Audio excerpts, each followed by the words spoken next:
Hey guys, what's up? It's Steve, Nozilla from Outside Our Garage. Tonight I'm going to be sharing with you 5 tips to help you make your AN lines and hoses a lot better than you're making them right now.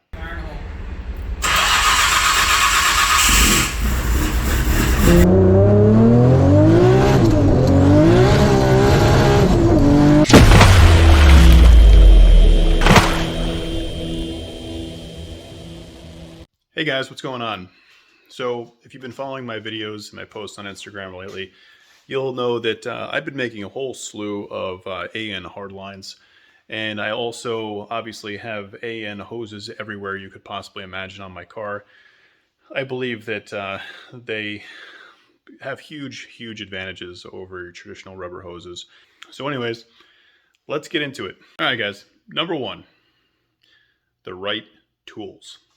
So here's a handful of the tools that I use when I make some lines.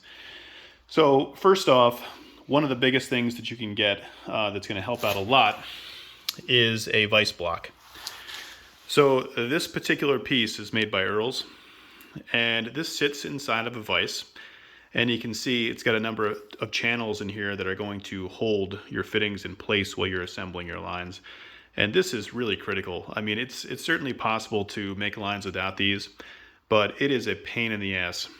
So whenever you get the opportunity to actually make a line standalone, when you're not having to do it like on the car or whatever, this is something that I would highly suggest. These are fairly inexpensive, but they are a lifesaver. Number 2, AN wrenches. These are nice to have when you're working on, lines in your car and you got to assemble or disassemble them, but they're also nice for when you're actually making lines. I've got AN wrenches in a number of different sizes. Here's just a few examples. So this is like a 6 and a 4, and then there's like an adjustable style. And I even have it like a larger adjustable that will go up to, I think, about 20 AN or so. And then this guy right here. So this is for like assembling big boys. So when you're dealing with like 12 AN up to 20 AN, sometimes you really do need to get some leverage on these things in order to install these fittings inside the lines. Because if you can imagine, when you're installing a fitting inside of a line like this, it's essentially threading into the rubber and it's expanding it, and it's going deeper and deeper, and that's what's creating that high pressure seal against the hose. So sometimes you really do need to get a lot of leverage on these things. A good pair of scissors. Now, this probably wouldn't be considered a good pair, but it's a decent pair. You're going to want to use these scissors. Sometimes you end up having to trim small pieces of braided hose if it's not cut properly. And also, if you're applying heat wrap or fire sleeve, you're going to need a nice set of scissors to cut through that so you get a nice even edge. A Sharpie. The most overlooked shop tool right here. In order to get the best results, you need to measure and you need to mark. And a Sharpie will certainly help you do that. Electrical tape. This comes in handy big time. Number 1 use is when you're cutting and you don't have like a high-speed cutting device. You could technically use something like a hacksaw of sorts. And if you wrap the line first in this electrical tape, then what's going to happen is that you're not going to get a lot of frayed ends coming off the lines. This can also be helpful for other things. So like after you cut and you're ready to apply your heat wrap or your fire sleeve, what I generally do is I wrap this around the very edge so that there isn't like all like the sharp wires poking out from the end, and that'll help you slide the heat sleeve over top of it before you finish assembly. Something like this is going to make your life a lot easier. So this is an ankle grinder with a cutoff wheel. This is the DeWalt unit. It's got the 20-volt power supply. I have a bunch of these tools that use the same battery packs. Something like this, something on a smaller scale. Dremels work too, but they have to work a lot harder, and the blades for them are so much smaller that it takes a lot of time, and sometimes you don't get a straight cut. And getting a straight, clean cut is critical for making the lines right. So you definitely want to have a tool like this in order to cut your lines. Last but not least, sounds kind of stupid, but very important, is you're going to want to have a set of safety glasses. When you're cutting with something like this, you have the pieces of the hoses can go flying everywhere. You can have like the little pieces of braided stainless steel flying everywhere, and there's going to be an awful lot of rubber dust flying around. So that's it. Get yourself some decent tools. These are pretty basic things. Oh, looks like I might have overlooked the WD-40. WD-40 or some sort of dissolvable lubricant that won't interfere with, like whatever the substance is going to be going inside your lines is extremely helpful for getting your fittings to thread together over the hose. You're going to want to lubricate them. If you try to do this dry, what's going to happen is you're going to end up stripping the threads of your fittings, and it's just going to be an absolute nightmare. The aluminum can sometimes get so difficult to turn that it'll actually start to fuse together to the point where you can't even disassemble the lines at all, ever. So lubrication is key. Number 2, use quality fittings and lines. Guys, I can't stress this quite enough. Years ago, when I was first starting out, I didn't know much about this, and I would literally just go out and I'd buy, whatever I could see for a decent price. And if you know anything about AN lines and fittings, you'll understand that if you do buy quality, genuine parts, and especially as the size of the fittings and the lines go up, the price goes up exponentially. Some of the fittings that you're talking about for like a 16 or 20 AN setup, you could be spending upwards of $40 to $50, sometimes even $60 per fitting. That's right, per fitting. So as you're thinking about upgrading your radiator supply hoses, or you're thinking about installing a dry sump, keep in mind when you see the price tag on those things, you're going to be adding to that quite a bit. Not just the fittings, but the hose itself is also extremely expensive. Now let me tell you why you're going to want to spend the money rather than going to some place like Amazon.com or Alibaba, or buying a cheap knockoff. So as I mentioned before, when I started out, I had used a number of different cheap, I'm going to call them cheapo hoses or non-genuine hoses. And don't get me wrong, they do work, and for all intents and purposes, they probably will be all right. That being said, there is variations in the quality depending on what you get. There can be variations from piece to piece. And I found that over time, maybe like in a season or two, you might find that some of the internals of these fittings start to degrade. And what that means is, let me give you an example. So you may have let's say a turbo water line. Let's say it's a water feed. And you opted to get like an Amazon hose like this. Now, mind you, this I believe is a 10N or 8N fitting here. And what has happened, you said to yourself, oh, I'll get this swivel fitting, and it'll be honky-dory. You install this up, it's working great, and you're out there telling everybody how much you love these AN fittings and they're awesome.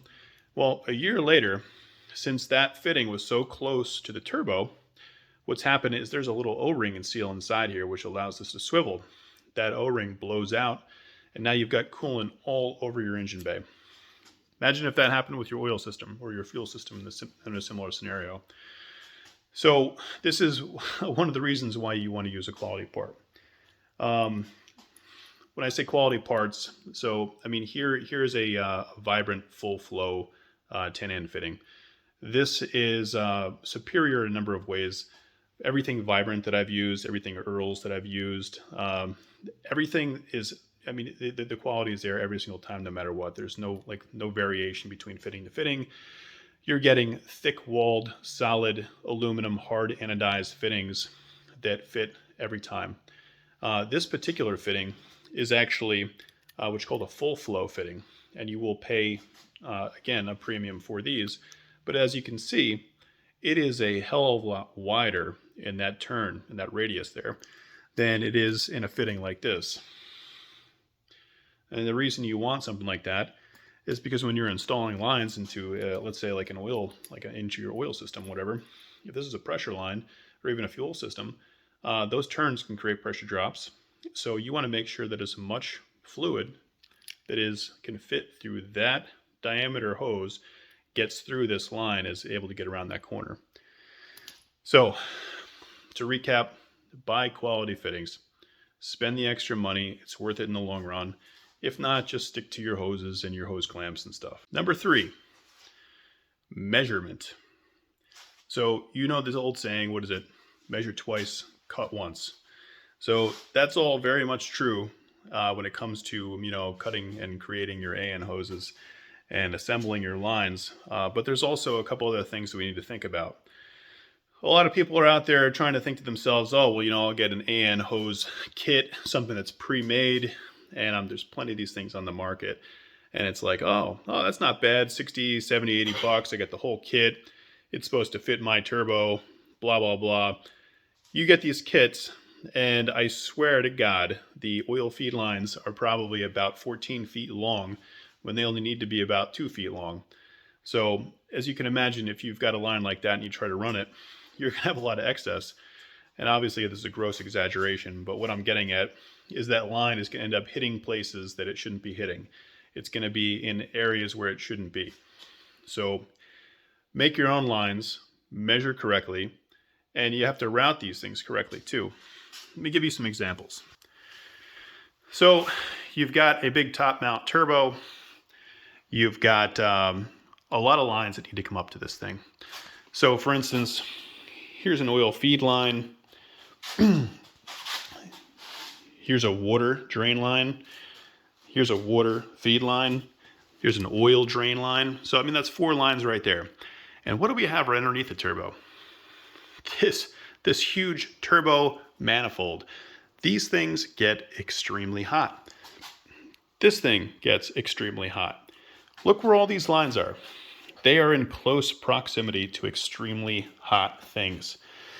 Back to what I was saying before about quality of fittings, you want to make sure you're using high quality fittings attaching to the turbo because the turbo gets hot. Now, when you're making your lines for these things, you want to route a line so that it stays as far away from hot things as possible. So as you can see, this line in particular, this is the oil feed that's coming from the block to the turbo. We keep this thing as far away from the manifold as possible. And this actually will, when we're finished, will be clipped in over to the block somewhere and it'll be held nicely. But you can see that even if it wanted to, there's no way it can get anywhere near the manifold. This line hits the manifold, it's going to burn through, it could bust open, it's going to spray oil all over your engine bay. And you can say, I've even routed this thing through the engine mount over here and into the block up here. And you can see there's plenty of room. It stays away completely. Very important. Same thing with drains. Same thing with your water lines. So here's one, for example, where you're coming off and you're going to be close to the strut tower. I'm coming straight down and away, and then I'm curving under, and I'm swooping back over and into the block. Again, staying clear of everything. Coming like this is not okay. And coming like this is not okay.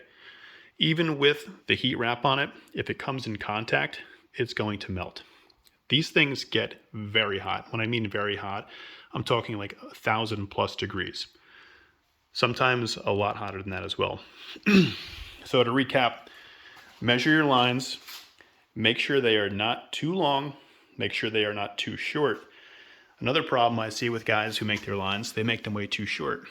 So let me give you for instance as well. You're doing your breather lines off the valve covers and you're coming over to a catch can. If you make the line so tight that there's no give to it, you got to keep in mind this engine is going to be moving back and forth. It's going to be rocking a little bit in the engine bay. Remember, your motor mounts aren't solid unless you do have solid mounts. For the most part, people probably aren't running solid motor mounts in a street car. Make sure that you give a little flex in your lines because things heat, they expand, they contract. You got to give it some room to move. So to recap, cut them nice, measure twice, make some room, don't lean them on anything hot, and whenever you can, try to actually mount them. Keep them away. Make sure they're going in places where they're never going to touch anything bad. All right, guys, number 4, lubrication. Yes, lubrication is very important. When you're assembling your lines, you might end up with something like this. Now this is, for instance, this is a Vibrant, not a full flow, this is just a normal, I believe this is a 120. So what you're wanting to do here is when you have your hose up in here, you're clamped down in the vise. You think to yourself, oh, let me get started. and you'll notice this end is flared, it's tapered, to insert into the hose, push it open, and then starting to work the threads through and grab the hose and pull it up. Now this thing screws up pretty nice when there's no hose in there, but once the hose is in there, these things get extremely difficult to thread in. And these are pretty fine threads. These aren't like gigantic threads or anything like that. These, and again, this is an aluminum fitting. Even when you're using steel fittings too, you run the risk of destroying the threads, cross-threading it, and just making it to the point where they almost fuse together and never come apart. So what you always want to do, the hose is in, let's say the hose is in there, you're going to get some WD-40 in there, you're going to get it inside the hose, you're going to hit the other end of the fitting, you're going to get it all on there nice. Yeah, I know what you guys are thinking. And then you're going to start your thread in. And now, with that lubrication, you're going to be able to thread all the way down and make your hose perfect. Number 5, fire sleeve and heat wrap. This stuff will literally save your life. This is my product of choice. This is Design Engineering Inc., or DEI. This is their fire sleeve by the roll. This comes in all different sizes for all different size AN lines. They also have some other products that are available, and I believe they have some actual wraps that can be put over the fact, but I prefer to use this stuff because this gets assembled on the lines when you make the lines. So it has to be cut to size, and you have to do a bit of pre-planning and thought to make this all work out, but it provides the best result. Anything that's anywhere near anything hot, put the stuff on it. It could quite literally save your life. That being said, you need to not only apply this, but also make sure that your lines are routed safely and far away, or as far away as possible as you can get them from any of these hot surfaces. This will not save you if your lines are touching, if they're touching a turbine housing, they're touching a manifold or a wastegate or screamer pipe. So make sure that you use this and you route properly. Give yourself some room.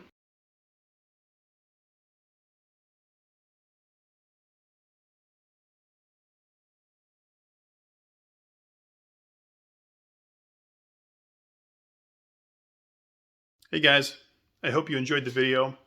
I hope that these 5 tips will help you guys make your AN lines and fittings a lot better and a lot safer. Until next time. Hey guys, what's up? It's Steve, Nozilla from Outside Our Garage. Tonight I'm going to be sharing with you 5 tips to help you make your AN lines and hoses a lot better than you're making them right now.